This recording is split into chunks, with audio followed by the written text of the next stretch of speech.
If you would like to be a better communicator in order to sell more effectively, persuade more people, be more influential, but I suppose for most people, it will be to get a promotion and potentially make more money. If any of those issues are interesting to you, this is the episode you should be watching. I'd like to introduce Leah Brighton. Leah Brighton, although her name ends in Brighton, where I actually live, she doesn't live in Brighton, she lives in Canada. So Leah, welcome to the Business Alchemist podcast. Thank you so much, Bill. A pleasure to be here across the pond for us to meet online.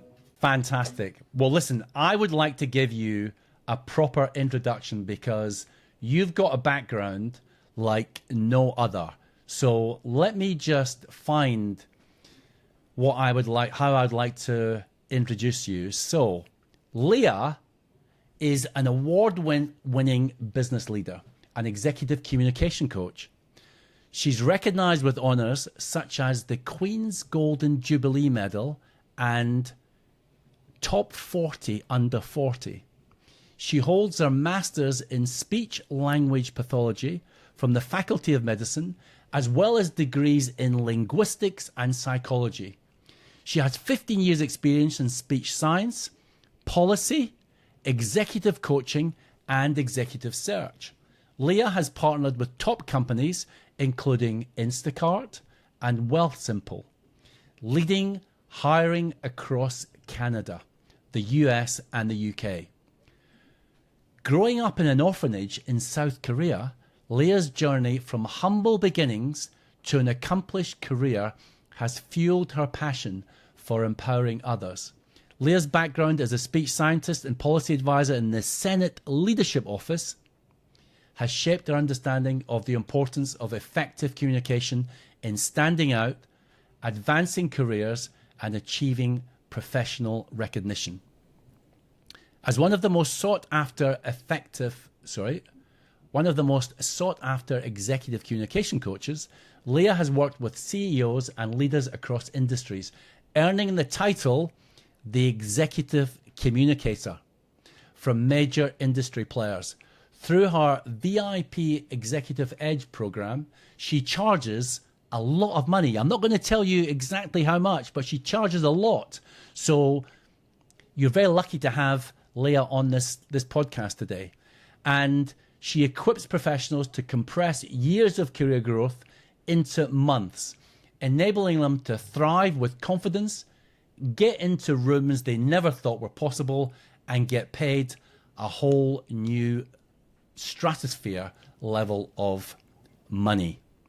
Leah's mission is to help ambitious leaders to amplify their impact, accelerate their growth, and achieve fulfillment by mastering leadership and executive communication. When you hear her speak, you'll witness the expertise of a masterful teacher and communicator. So let's please welcome again Leah Brighton to the stage. Thanks so much, Bill, for that very warm introduction. You're absolutely welcome. Now, Leah, we met in Las Vegas at a conference, and I was so impressed with what you do that I thought, I've got to get you onto this podcast, because I believe my audience are mainly business owners, founders, chief execs, but I also know that people watch this podcast who just want to get ahead in business. And I know that's one of the key things that you help people with. So how about if we start, Leah? Because one of the things that did surprise me when I was reading more about and finding out more about what you actually do, because you talk about the science of speech. Now, I understand that's different to a generic communication coach. So how about if we start off there? Just give us a little bit of insight or your thinking as to what's the difference. Yeah, Phil, that's a great question. So a lot of individuals, and again, such a pleasure to be here. And as far as the question for the difference for the science of speech, so a lot of individuals hear that you're either just born a good communicator or you're not. You're a good conversationalist or you're not. So we hear this story and this narrative that it's like an innate intrinsic skill set. What I know as a speech pathologist, right, as a speech scientist, is that speaking is a learnable skill. But importantly, the difference that the science of speech provides is it gives specificity. So it gives a clear roadmap to how to be a good conversationalist and how to make sure that your words carry weight. So what I'm hearing you say, this is interesting because I hadn't really thought about it in this way. It sounds like you're saying that just like any skill, like for example, in sport, I understand you play tennis. I play table tennis, and I know that if you're trained at any stage and you have technique, you'll probably be better than most people, regardless of how much other people play. Are you saying it's similar with what you do in the communication, speaking sense of things? And if so, how? Exactly. So it's kind of like if you are playing tennis, either table tennis or tennis on the grass courts, and somebody says, do a better job. Just swing, make your forehand more powerful or more accurate. But they don't tell you how. What you will be doing is you'll just be randomly trying different things with your feet, trying different things with your swing and follow through. But you won't have that roadmap and the clarity for how to actually make your forehand better. So what I have found with a lot of, whether they're ambitious professionals trying to climb the ladder or CEOs and folks in the C-suite trying to grow their business, acquire new clients, work with new partners, is that they want to, for example, sound more confident. So maybe for folks who might be listening, if you have ever been maybe told or heard, you need to sound confident, sound like you're, you have the solution to whatever problems that you might be solving for your business, right? But that is just too general. It's kind of like saying bake a cake. But if you don't know the ingredients for how to bake a cake, or you're missing something really important, right? Like the flour, you're not going to be able to actually make that cake. And so by having the science of speech, what I know is that sounding confident are specific, we say vocal acoustic markers. So you can change how you speak using your voice so that you actually sound confident. Versus somebody telling you to make, well, we can increase it. What if somebody told you, make a tiramisu? I will be honest, I have no idea how to make it. I certainly enjoy eating tiramisu. It's delicious. But unless you know how to actually make it with the component ingredients, you're not going to end up with a tiramisu. You'll probably just end up with a bunch of sugar in a bowl. That's what would end up with me. So the difference is when you have an actual grounding in a roadmap that will get you to the result, as in sounding confident, right? Being able to be like assure, maybe it's your team. If you are a leader and you want to inspire them, how do you speak so you can inspire your team, right? Rally the troops, bring on a new client. These are all really specific parameters. So you say changes in how you shape your voice. We often say how you modulate your voice, but how you shape it so that who you're speaking to can hear what you actually want them to hear. Because how many times have you ever been to a meeting and been like, wow, that's not what I said? Yes. Has that ever happened to you? Or maybe anybody listening, have you ever said something and been like, I don't know how you heard that. Mm. Right? And I don't, Phil, I'd love to hear from you. What's the cost of miscommunication to businesses? What do you think Wow. that is? The cost is extremely high in so many different areas. So for example, in selling, if you're not able to get across your point, or if you're not able to build a rapport effectively when you're selling, you lose the deal. If you're a leader, you've already started to talk about leadership. If you're unable to get across what you mean and the importance that you're laying behind what you say, then clearly your team can go off and misunderstand your intentions. And I guess we could go on and on. So that's really interesting. So could you tell me, because there are obviously a lot of communication coaches out there, what's different from the average communication coach to the stuff that you coach and teach? So what I have a great amount of respect, for my peers and colleagues within the industry. And what I know specifically is that from the different careers that I have had, it's combining that intersection. So in my first career, as we've already mentioned, my undergrad and master's is in speech language pathology. So as a speech scientist, that's my master's. And I practiced as a clinician for a number of years back in my 20s. And then more recently, what I've done in this career is I've worked across the C-suite and across all levels of a career in hiring talent and coaching. And so it is this, my understanding of the intersection, and that if you can think of it as like a Venn diagram. So it's not everything about the science of speech, because people don't need to know everything, right? You don't need to know how to work with somebody who has like aphasia or Parkinson's or autism.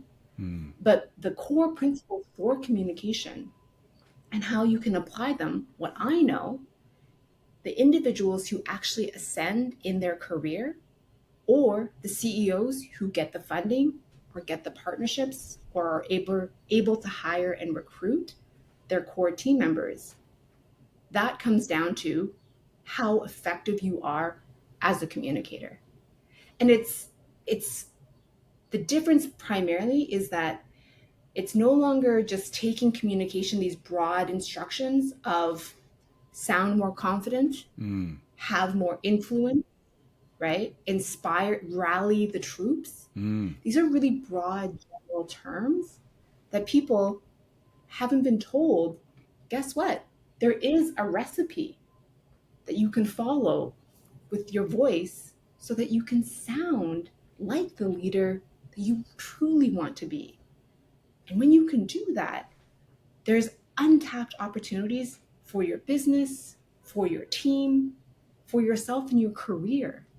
And that's what I have seen. And it's been so rewarding, right? I mean, some of my current clients right now, they work at Meta, they work at Ericsson, they're consultants at EY or McKinsey, and they know how critical how they communicate their message is, whether it's to their team or external stakeholders. And the key is, it's not just a general speak with more confidence, but it's grounded in the science and a learnable skill. And that's what I do. I've taken the core principles from my background as a speech scientist. I currently serve on the Ministry of Education within the province of Ontario here in Canada. And so I represent all speech language pathologists actually publicly within the school board currently right now. And there are core principles, regardless of what setting you're in, for language and communication. And to be able to empower individuals like ambitious, bright professionals, leaders, folks within the C-suite with that knowledge so they can share their vision, their mission, that is just that leads to incredible opportunities that are so exciting to see. Personally, I think it's like I am always so excited when I see my clients having those breakthroughs. Yeah. Yeah, that's fascinating. Could I just go back then and maybe just come at it a slightly different way? So, because what I heard you do there was explain just how important it is to understand that speaking is a technique. What I was trying to understand was, how is what you do different to what a more generic communications coach would do? Or is it one of those areas where there's a blending between them and what you do, would you say? Yeah. So I feel like there's a very clear distinction. And for the distinction, certainly that my clients who I've worked with have stated as well, is that I take out the guesswork because my approach is truly grounded in the science of speech. So it's grounded in, in an understanding of linguistics, as well as principles that I applied with my patients, when I was practicing as a clinician. So these are key principles that I apply in breaking down and providing a clear roadmap based on science to enable individuals to speak with more confidence, have more influence, have more authority, and be able to, whether it's, sell, maybe it's selling their vision, maybe it's selling their product, but knowing that it's not just this general term of be more confident or sound more confident, but there are core parameters, there are specific ways in how you speak where you can sound more confident. And you can think of it like this, right? Like, yeah, go ahead. Oh, no, I was just going to ask you, just that term confidence. So what I'm hearing you saying is that you're able to break down from a speaking perspective how someone can sound more confident than someone else by using the skill of the way you described it, speaking science. Have I got that right? Yes. So it's a framework that I've developed. It's the V8 engine framework, and it goes through 8 specific parameters that people can modify. So of being conscious of our time, I won't go through all 8, but I would say for listeners here, who here would like to know 2 quick and simple ways where after this podcast, you can transform your speech? Yes, count me in. I would like to hear that. So one of the fastest ways of the entire V8 framework is what I call velocity, which is how fast you speak. That's what it is. And it sounds simple, but it can transform how your message is actually heard. So I'll give you an example, right? If you're starting a meeting or you're speaking to a colleague or a client, you might say something like, "Tell me what you think," right? So that's like a pretty measured speech rate. You're wanting to invite conversation, open up the dialogue, right? So this is like it's a slightly reduced velocity. So tell me what you think. Versus if we increase that velocity and I say something like, "Tell me what you think." It sounds very different, right? I will guarantee you will get a very different response if you say it the first way versus the second way. And so these are specific feedback loops that are easy to adjust, right? This isn't something for your speech that takes 10 years, right? It's not something that takes like an inordinate amount of time, but it does take, one of the first things is awareness. And awareness in knowing how. What are the simple key variables to change, to shape, modulate in how you speak so that people can hear what you want them to hear. Okay. So you promised 2, that's 1. Phil, I knew you were listening. It was a good Yeah. test. It was a good test. I'm not letting you off that easily. So velocity is really important. And I mention that because there's also often, so I'll just wrap up velocity for speech rate. So the reason why velocity is important, because often when people get nervous, right, whether they're doing a presentation, maybe a pitch, maybe an interview with a stakeholder, maybe in sales calls, people can tend to increase their speech rate. So what can happen is, this is a normal speech rate. I'm going to do an example where they can suddenly start speaking a lot faster and they get really nervous and they're not sure why the other person or the client can actually hear what they're saying.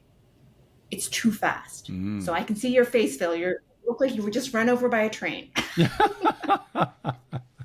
Absolutely. So because it's much too fast. But that in and of itself, that small snippet, and to be honest, folks out here, guess what? I can actually talk even faster. What? But I think in another life I could have been an auctioneer. That's a joke. But the velocity is one of the simplest ways, and it's simple for anybody who's listening, for you to transform how you show up in your next meeting or presentation or interview or negotiation for your salary, for whatever. The easiest way to transform how you show up is simply to speak slower. Because when you speak slower, you will communicate to the other person you have confidence. That's what it signals. You have the confidence to take up what we call the auditory space, right? Sometimes colloquially, we'll call that airtime. How much are people talking? But it's incredibly powerful to simply speak slower and be okay with silence.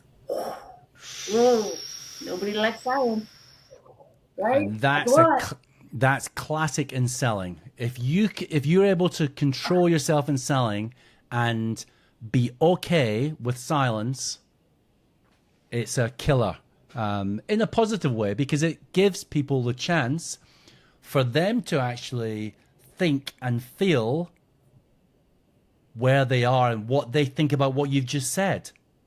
And I could go on and talk more about that, but okay, that's really quite impressive. So, and I guess maybe some people would say, well, that's quite obvious that when people talk very fast,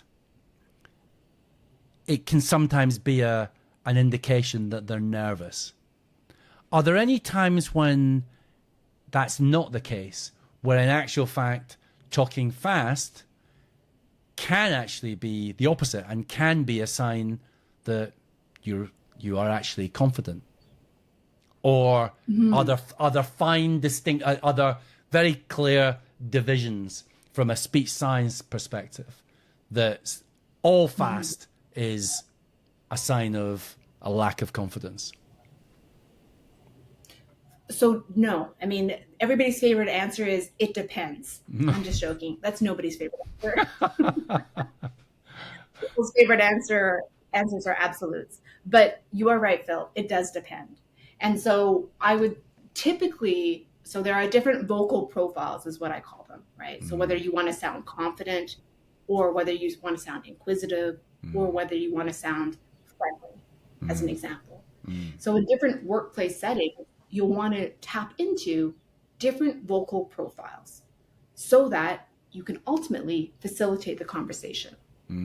So as an example, like for different scenarios, if you're, starting a meeting or starting a presentation, you might want to sound friendly, right? Open, try and make a connection, right? To whoever, whether it's a prospect that you're selling to, or a client, or your peers on your team. And so in that scenario, generally, if you want to have like a friendly vocal profile, speaking a little bit faster can signal often familiarity, right? It can signal like that connection that you might already intrinsically have.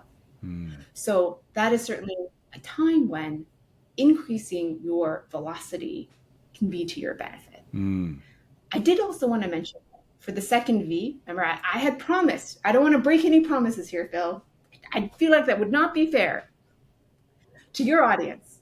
So I promised for the second V, again, these are the simplest, fastest ways for you as soon as you get off this podcast and finish wrapping up listening, not before, but after, is for your volume. So a second V of the V8 engine is simply how loud or quietly you speak. So what can happen is sometimes there can be like a combination effect. So when people can get nervous, they can sometimes speak really quickly, increase their velocity, and speak quieter, which just makes it difficult to hear them logistically, but it also doesn't instill confidence or, as another proxy, trust. And not in the sense that you are an untrustworthy individual. There's no claims about that. So don't worry, folks. That's not what we were talking about here. But what people can hear is a downstream effect, if somebody doesn't necessarily sound confident, they won't necessarily trust you with a $500,000 million advertisement budget, right? Or to run the Black Friday campaign or Boxing Day campaign. And so these are like the real world consequences. Or a client, can they trust you to provide security, infrastructure, services, etc.? So there are all of these kind of like emotional, assumptions that people can make based on how you speak. As I'm listening to you, I was thinking, have you heard the thinking, well, not the thinking, the fact that Eskimos have lots of different words for snow, or they recognize lots of different types of snow, whereas if you're not from that part of the world, you probably only know, like, maybe if you're from Scotland, for example, I might say there's wet snow, there's fluffy snow, and maybe cold snow. So it sounds like you're saying, and you use the word awareness, that once you have the awareness of these, for example, you talked about your V8 engine, and you've given us two, but once you are aware of these different elements, then you can choose which of them to use and when to actually, the word you use, which sounds a great word, modulate how you come across. Yes. Yeah.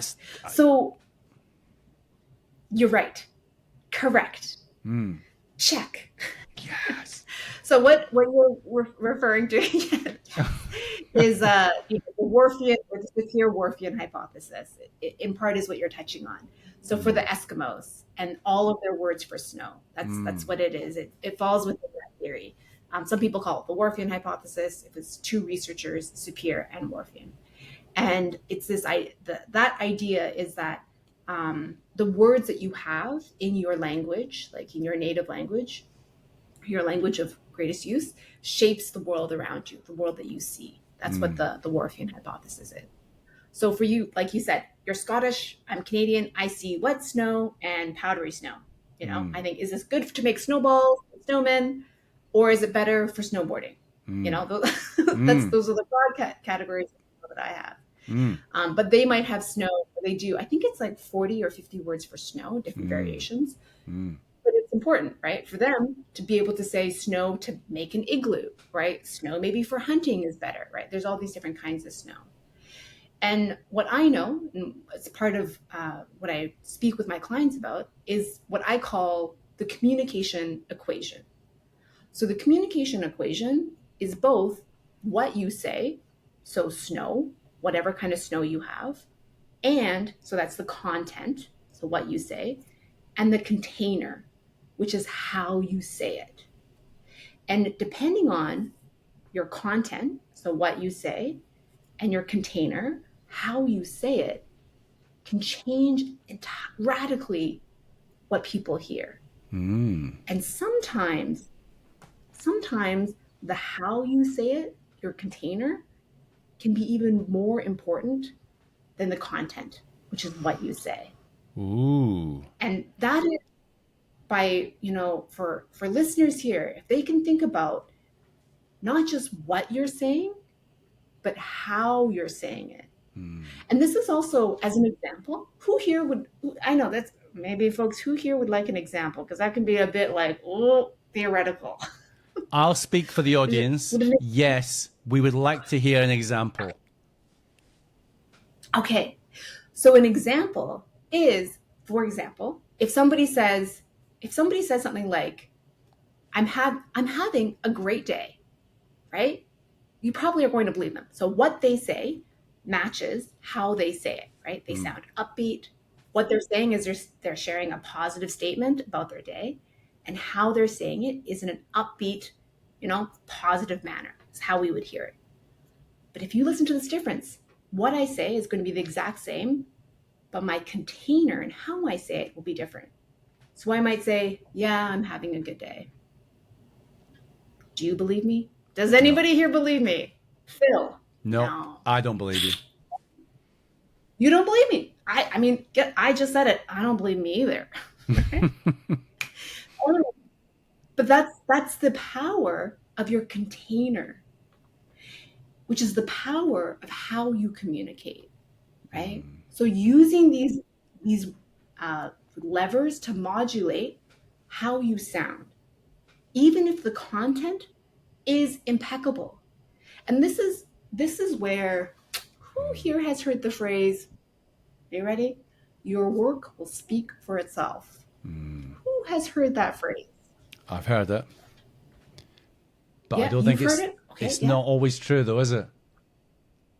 Oh, Phil, you're right. It is sometimes just a big lie.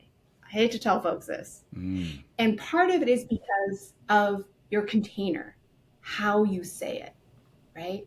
So your work will speak for itself. People need to know that your work exists, right? Whether it's your business, the work that your business does, maybe if you're selling, right? If you're a CEO, an entrepreneur, or your work if you are even a manager, an individual contributor, right? The CMO, right? They need to know about your work. And they need to know when they hear it, they need to hear what you want them to hear, right? How you say it as being friendly. So when you say, I'm having a great day, they believe you. That's really good. What this is bringing to mind for me is, because I've worked in some large organizations and smaller organizations, and I've been involved in decision making as to who we promote and who we don't. And quite often, some of the terms that get bandied around are things like charisma. Does this person have the charisma to be a leader? Does this person have the confidence? And you've already covered that, confidence. And a whole bunch of other terms that are really describing leadership qualities. So it sounds like what you're saying is, and you've mentioned the communication equation, you're breaking down the way in which people can, number one, be aware of why they're maybe coming across in the way they are, which may not be perfect for them, and what they can do about it, what they can do about that in order to improve. And it sounds like you're saying this is why you are employed by people who want to get promotions, because without putting words into your mouth, it sounds like you're able to give them these equations and the awareness of these equations to be able to make changes as to how they're coming across. Yes, exactly. Phil, that is such a succinct way of describing it, because it is these vocal profiles, whether it's sounding confident, sounding like you're inspiring, sounding like you have charisma, that's all your container, how you say something, right? If Martin Luther King said, "I have a dream," it would be, if his whole speech, you could, I mean, sometimes you can listen to things on YouTube, you know, at 2x the speed, right? If you listen to his speech at 2x the speed, it does not hit the same as if you listen to it at the normal speed, right? It just sounds different. So you can apply these, you know, just the cheat code, just of the V8, just those two, volume and velocity. And you can listen to something as historic as Martin Luther King Jr.'s "I Have a Dream" speech. And you can hear how he also applies these same principles. Fascinating. So how about if let me just try and make it a little bit more difficult, because also in my experience, one of the key phrases that people have for whether or not people have reached a level to which they're going to be promoted, one of the words that's often bandied around is respect. Is this person respected? I'm not sure if this is a little bit, this is, you know, this goes outside of the area of your control, but would you say that what you do from a communication perspective, from a speaking science perspective, can help people to be more respected by their peers and the people who work for them, and I guess their seniors? Definitely, yes. Because what it does is it increases influence and trust. So one of the key attributes, what I see, certainly when folks are being considered for promotion or being hired, is, do you trust this person? Do you feel like you can trust them? You know, as I mentioned, whether it's with a large budget or trust them with hiring a team, right? If you're looking to hire an entirely new division of the company and grow it for a new market, maybe you're entering a new market or a country, can you trust this person? Can you trust this person to follow through on their word, right? So there's all of these different levels that come with how you can communicate. The value that you bring, who you are as a professional, how you show up. But even if you do all the right things, right? So I've spoken to thousands of individuals across the decade that I've been in this career. And even if people can say, check all the boxes, right? They might get their MBA, right? To feel like, okay, now my employer will trust me, right? I don't know if folks here have ever heard like, oh, you know, you just need another certification. I don't know, Phil, if maybe you've had maybe some clients say that, right? Or they might hear like, you need to have your MBA. First, if you want to be the CFO, yes, get your, or CRO, you know, Chief Revenue Officer, you need an MBA. But there are often these rings of fire that are placed because the companies are using them as a proxy for, if somebody has the certification, will they have more influence? Maybe they will. If somebody has this additional degree, will other people on the team trust them more with their financial modeling or with whatever else, their projections, right?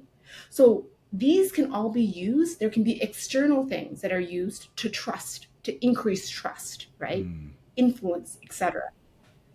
But what's incredibly powerful, even if I'm not here to break anybody's heart. So folks listening, you might need to sit down for this, because I have seen, and I know, I mean, I've worked with Instacart, I've worked with a ton of other companies.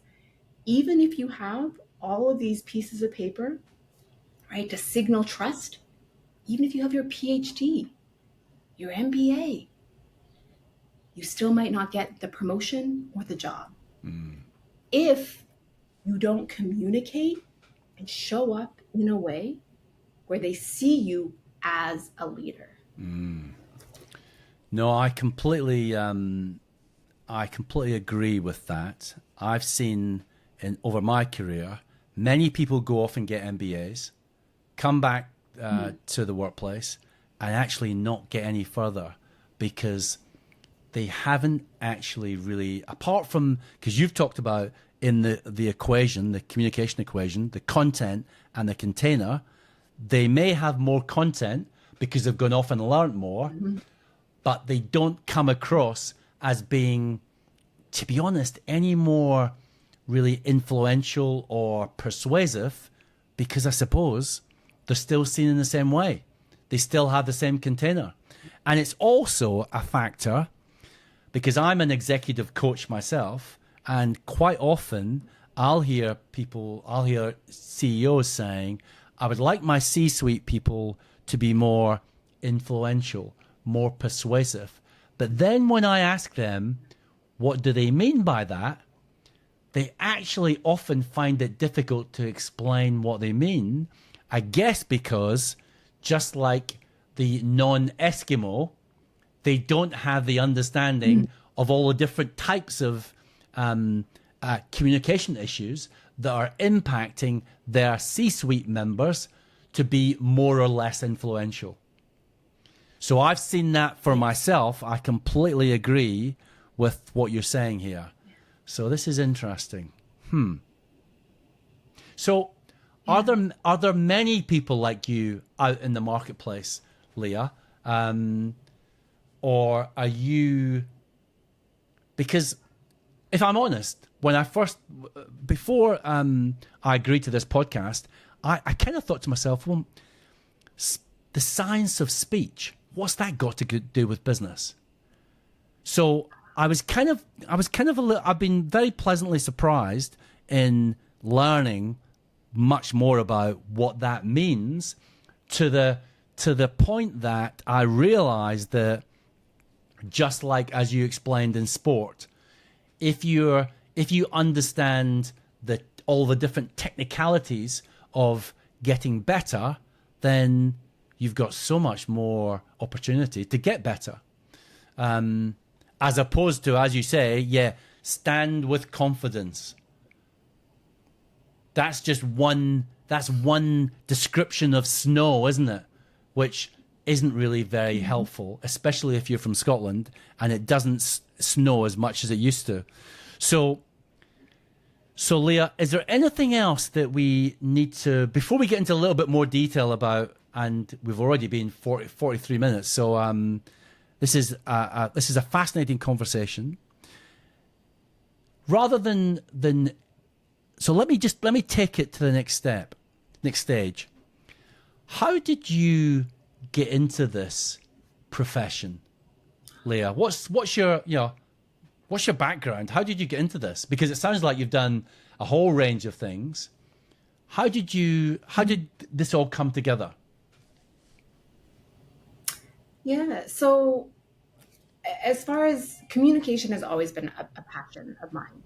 And in part, when I was growing up, I had an aunt actually who had like very severe cerebral palsy. So if you have cerebral palsy, you have something called dysarthric speech. So there are ranges of it, but it can be ultimately, for my aunt, it was very difficult for people to understand what she was saying. And so she had lots of ideas, lots of imagination, right? There's something called the 4 levels of value with Myron Golden. So level 4 is imagination. But the challenge is that she didn't have communication, or communication in the way that we speak, right? She just didn't have the musculature, like the control in her vocal tract to speak like how we do. And so that's initially what led me to my first career as a speech pathologist, because I saw just how important communication was, even if you're brilliant, or, Stephen Hawking is a much more famous example of somebody who literally was brilliant, transformed so much of what we know about the universe and the world around us. But his communication, it was only through the aid of a computer. And so being able to communicate, regardless of how brilliant you are, and I don't know, like if people listening, or Phil, I'm sure people you work with, there are some brilliant executives that you work with who have so many gifts that they want to share, right? But there is, in a sense, just trapped inside of them because they're not able to get them out in a way where their team members or their clients or their collaborators, right?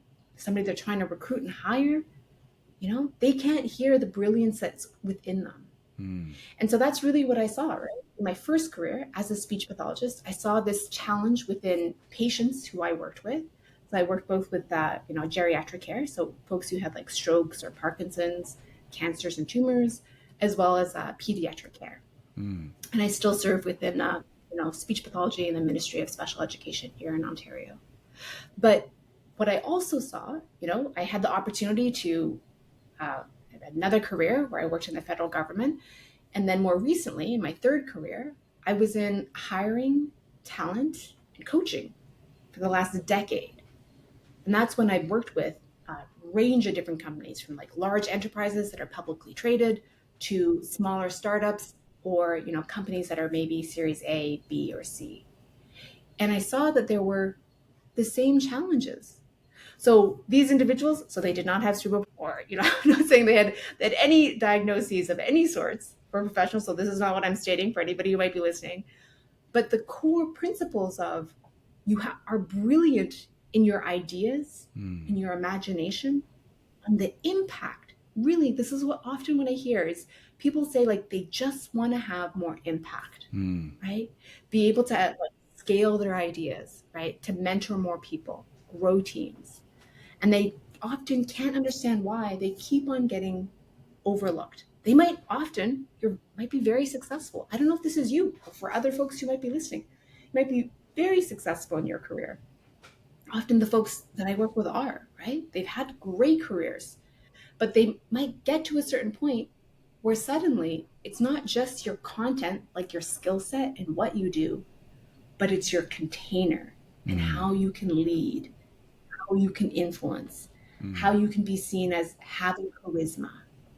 And that is these two things combined that enable people to actually ascend into leadership. And so that's how I, I'm now in executive communication and as a communication coach. I know, and I really hope that I can spread the good word and let more people know that your gifts and talents should be heard, deserve to be heard. You need to and deserve to voice your vision. And in order to unlock your mission, you need to have people hear you. And that's how. It's a long journey. So thank you. No, that's fascinating, and I can clearly hear that initial experience with your aunt was obviously a big motivating force for you to start to explore what's possible with communication. So that's fascinating. So then I think you've clearly already answered my next question, because my next question was, do you have a system for helping people to improve their impact with communication? And you've already talked about your V8 engine. Is that the key system that you have, or do you have a number of other elements that make up your overall system for helping executives become more impactful in their communication? So the V8 engine is certainly taps into specifically kind of the science of speech for communication, but there's another system which I call the executive leadership system, which is a framework for how to apply it within your career or as a leader. So ultimately, one of the biggest challenges for really talented individuals, and the first step within that system, is to get noticed. Because you need to actually have that visibility and be on the radar as somebody who is a leader. And I always say, as a question, Phil, for the audience, for yourself, when is it even more important? Which might be even more important for what people say about you? Either option A, when you're in the room, or can be when you're not in the room, which one do you think is more important? Maybe when you're not in the room. Yeah. And why do you think that is? Well, because that's where the decisions are made, when you're not in the room. And it's exactly the same in selling. I talk about selling to the shadows, because when you're, you know, a slightly like technical term, I don't have a V8 engine, but I do have my own little system. But yeah, I talk about selling to the shadows because in today's B2B complex selling world, usually there's a bunch of people who make decisions about buying rather than just one, and rather than just the one person that you're selling and pitching to. So just as you say, there are people in the background who are often making decisions about whether they'll buy or not based on the interpretation they hear from the people who you do speak to. So is it similar in an executive leadership perspective, would you say? Yes, definitely. It is being able to, because those shadows in those rooms, when you are not present, that's when you decide, the team decides whether you are promoted, whether you're hired, whether you get the pay raise, or even whether you maybe get the opportunity to lead on that key project, to onboard that key account. And it's these micro steps along the way that ultimately ladder up to that promotion or to that pay raise in rooms that you are not in. And so when you're able to actually, I'll say this, right? So you talk about shadows. I will say for communication, it's your echo. So it's not just when you say something, but the echo of your message when you're not in the room. Wow. I like that. The echo of your message. Would you mind if have you trademarked that at all, Leah?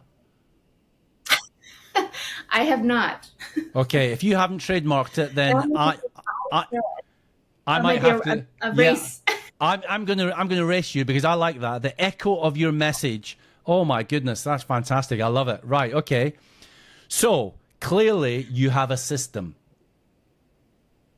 And you've told us like two big elements of the system, the V8 engine and the executive leadership system? Yes. Yeah. So within the executive leadership system, the first step is that visibility, to get noticed. That's the first step, which is the echo of your message. Oh, I see. The echo is okay. You better go and get that trademark. Make sure you have.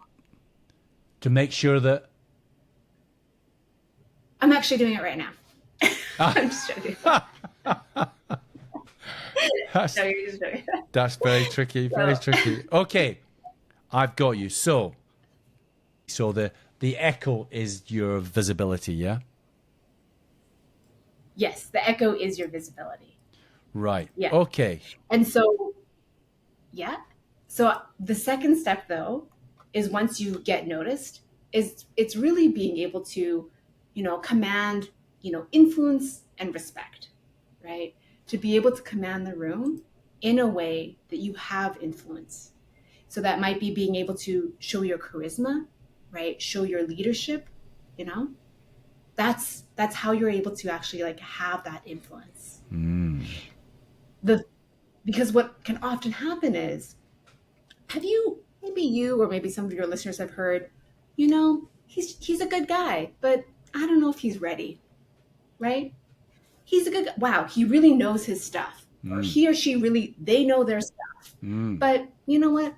I don't know if they're quite ready for that leadership role, So again, you might have that content. You have that content. You can you can be excellent at your job. You can over deliver on your KPIs. You can excel. You can be the go-to subject matter expert, the person they go to for all of the fires. But still, when it comes to the time for that promotion, the question of, are they ready?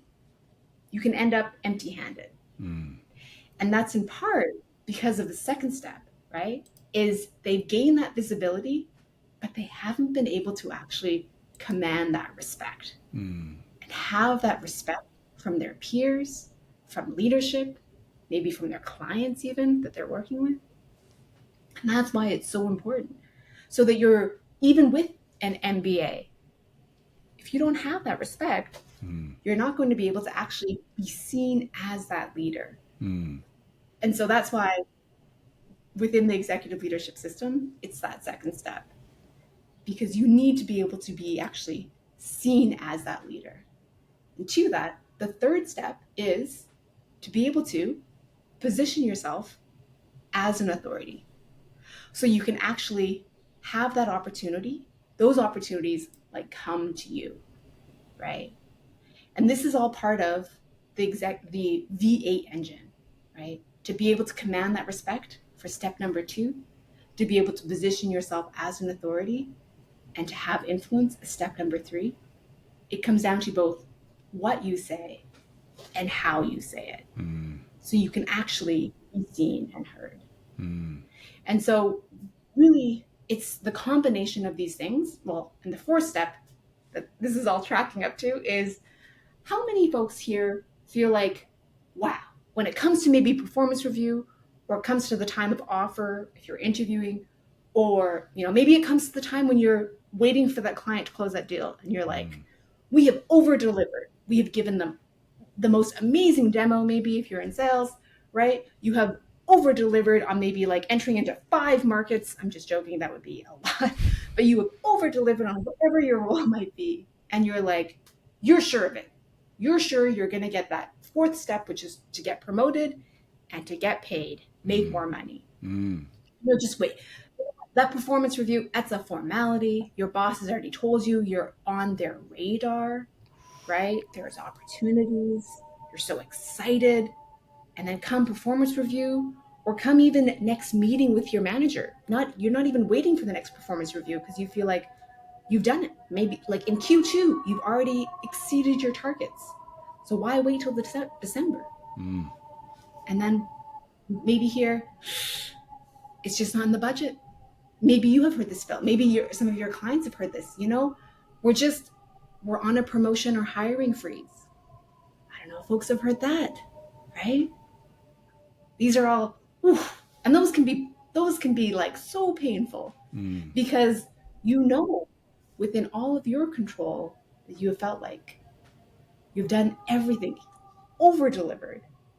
And so that's why knowing how to strategically and tactically get promoted and get paid is the 4th step, is to really position yourself so that when you apply all of the steps like 1 to 3, you then know how to actually get that promotion and get that pay raise. And that is why really one of the keys. So you asked earlier, Phil, you're like, how do you maybe differ from some of the other folks who talk about talking, which is, as we mentioned, one of my subjects, communication.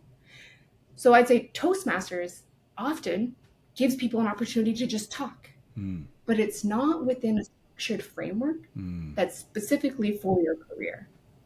It's often just for like, how do you talk? How do you give a speech at a wedding? Which is important. You know, my brothers both have gotten married, right? You know, how do you give speeches or approach other scenarios? But personally, what I have seen and what I very strongly feel is that negotiating or presenting to a client isn't the same as giving a toast at a wedding. No. I don't know. What do you think? Do you feel like they might be a bit different?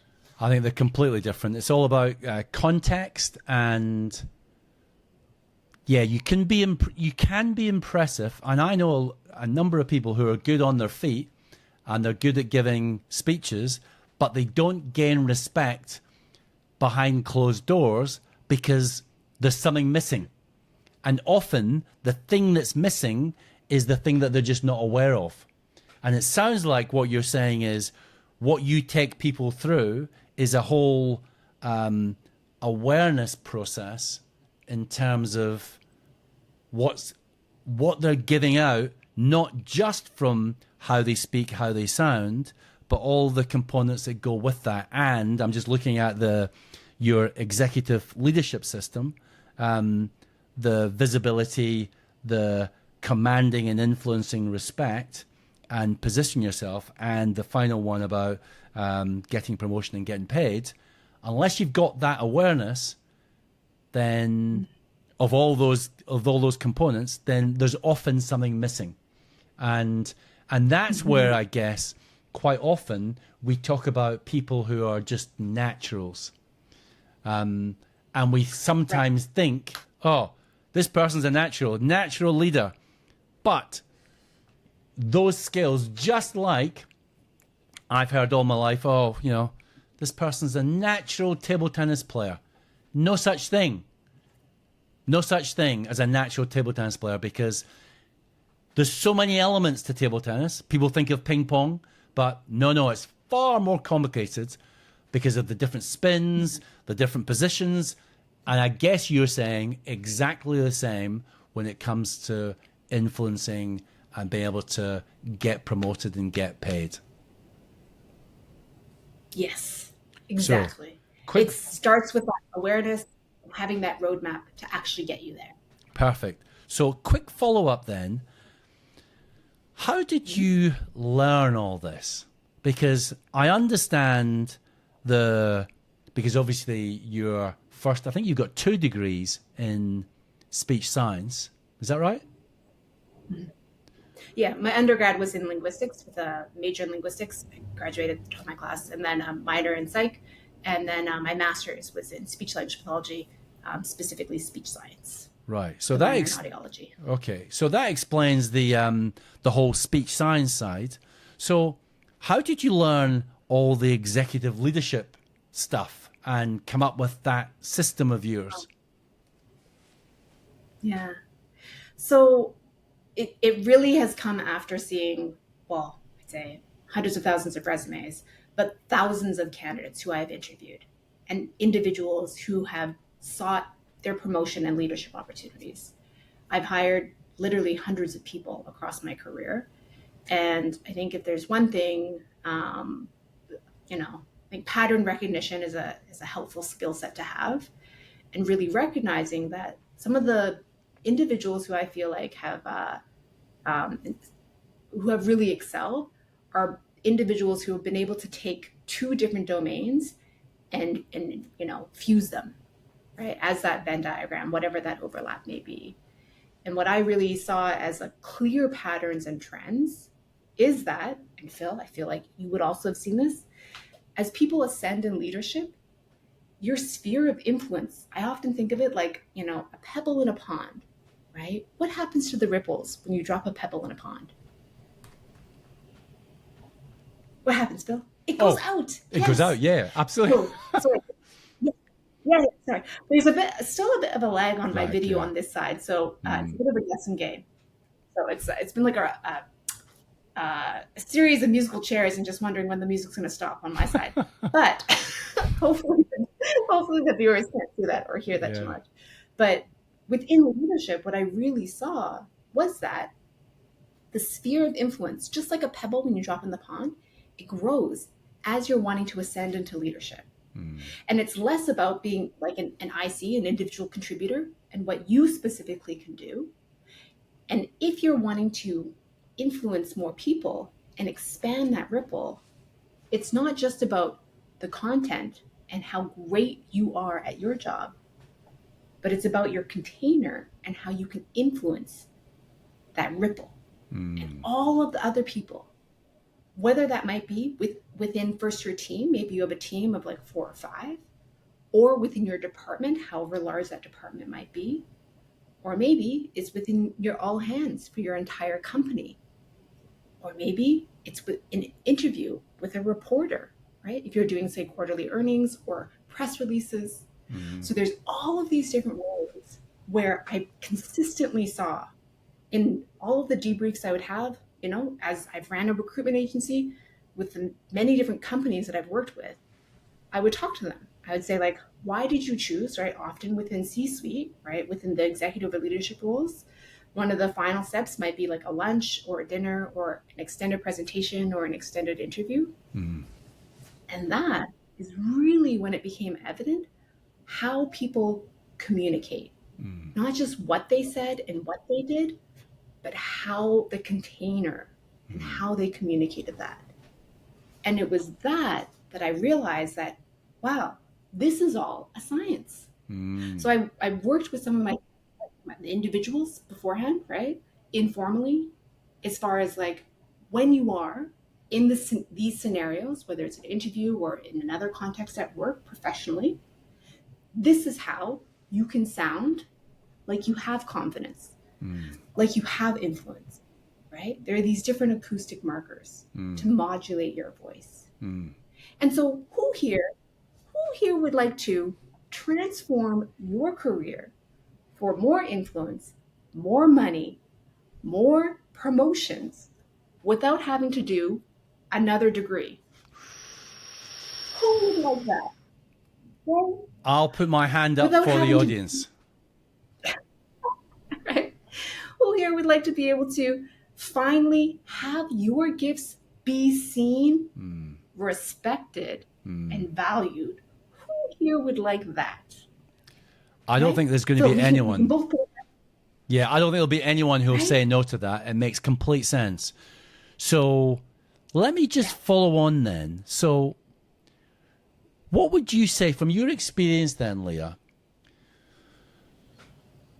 What can hold people back from, because you've clearly got a system, you've got all the experience, it's clear that you can coach and help people to become more aware and then help them learn the skills. What are the things that you've found over the years hold people back from being able to apply? Well, first of all, accept that there is a requirement for something like this, a system like this, and apply it. What are the things that get in the way? What are the faulty belief patterns or, you know, behaviors that prevent people from taking the stuff that you know and you've explained to us and actually running with it and using it? Yeah. So I hear so often from people, they'll just take themselves out, right? So they'll think, I'm an introvert. I'm just not a strong communicator, right? I wasn't born with it. So these idioms that we just assume to be true, often people will internalize them and think, well, if I'm not a great communicator, I just can't be a leader, right?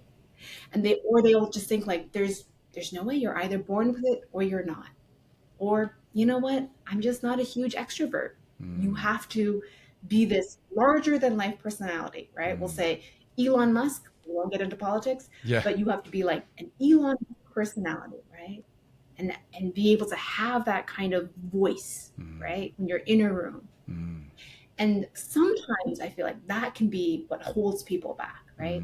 And it's limiting for themselves, like identifying as far as like, that's just not me, right? And maybe believing, unfortunately, maybe because they've heard it for so long in their career, that they're just not ready, right? That, you know, maybe you've peaked. This is just where you're at. So oftentimes, man, have you ever heard of this? Sometimes your largest and loudest critic is yourself, right? So it's just giving yourself the permission that you're ready. That's very interesting. So what you're saying is people have got self-limiting paradigms about who they are, i.e., I'm an introvert, so therefore I can't be a charismatic leader. I'm an introvert, so I can't influence. Or the other way around, I'm too much of an extrovert, and therefore I can't hold respect, because there are lots of C-suites where there are fewer extroverts, because there is a paradigm out there that some extroverts are just too overbearing and aren't able to control the modulation of how they speak and how they come across. So that's interesting. So you would say it's about pre-programmed or programmed by what they have heard beliefs about who they are as people that can stop them from taking on board the opportunity and the lessons that you're teaching here. Yes. Yeah. It's like the recording that they have in their mind, right? That can play as far as like all of these external, seeds that have been planted, and that we just, without even realizing it, wake up and press play. We just accept these things to be true. And I think what I really know is that this is a learnable skill. Being a strong and effective communicator is definitely a learnable skill. I also know that having a variety of different personalities in the C-suite is incredibly powerful. Whether it is like extroverts, right? Or people who are maybe take up more space, and also folks who may be quieter, maybe introverts. So what I think is really helpful is to know that if there's, for folks who are listening, right? If you have felt inside of you that there's a you inside of you, right? Our mentor said this, and that you are ready for more, right? More within your career. And quite frankly, more within your life. Because, some of the clients that I work with, one of the biggest upsides that they see is that these communication skills aren't just for their work, but also their personal lives, whether it's talking to their spouse, talking to try and negotiate things, right? Whether it's an upgrade for a hotel or a flight, So there are all these additional benefits within life in general for how you communicate. Because I don't know, how many times do you speak in a day? Quite a lot. Quite a lot. Yeah. No, absolutely. That's I would imagine. That's very powerful. So is there anything else, Leah, that you would say that we should bring up that we've maybe missed in this conversation so far? Yeah. I think sometimes, especially when it comes to people's careers, is they feel like they're just deferring to like the market, right? The market doesn't seem like it's ready, right? Have you seen what's going on in the world, right? And so we can feel like there's all these external reasons for, of course, we can, reason and logic. We'll say logify, right? You can reason and logic why something isn't supposed to work, or why it's not the right time, or why, it doesn't make sense for right now. And what I really know is that folks who are, incredibly powerful leaders, whether it's in their company or their industry, it doesn't matter what the market is, it doesn't matter what season it is, whether it's winter or summer. We'll say metaphorically, right? You could say it's winter season right now. There seems like there's a lot of uncertainty. But I also know that some of the most powerful companies that are household names now built and were formed during winters, like Google, like Airbnb. And so what I think is really, I hope anyways, is really empowering for people to hear is to take your destiny and your future in your own hands. Not let like the market or conditions or, a specific person on your team or a client, determine what your future is. And instead, if you have, the courage to voice your vision, you can truly make it happen. That's very empowering. So Leah, what are the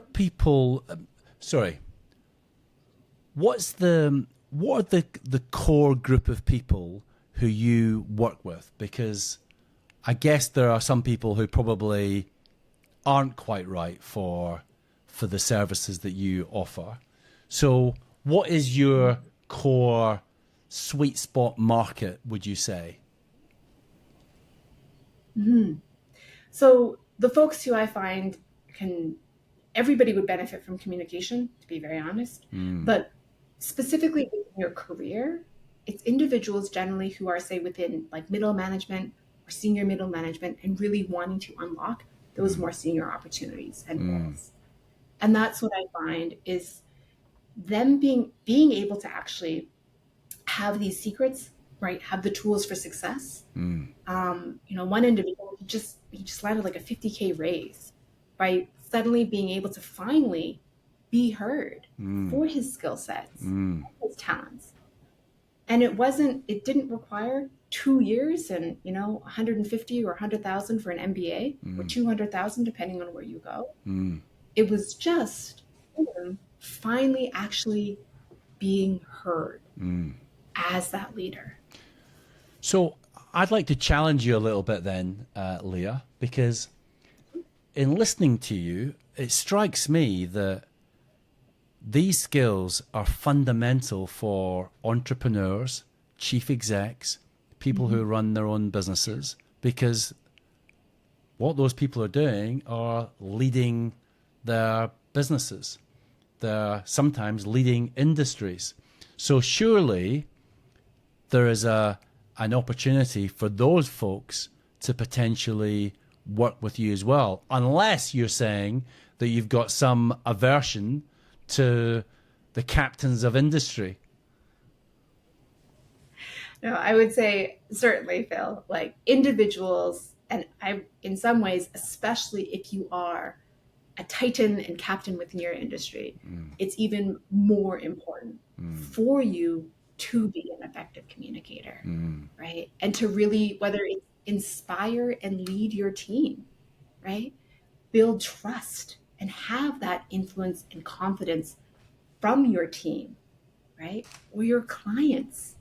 Like these skill sets are so core for a business to continue to grow, whether it's recruiting and hiring talent, building your client roster and sales.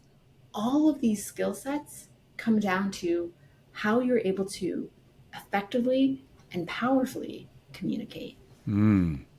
Well, amen to that. I think that's very, very powerful, and I'm sure a lot of the people, the business owners who watch this podcast this will open their minds as to how much more effective and how much more effective their businesses could be if they took on board these skills and got in touch with you. So that just leaves me with the question, how do people get in touch with you, Leah?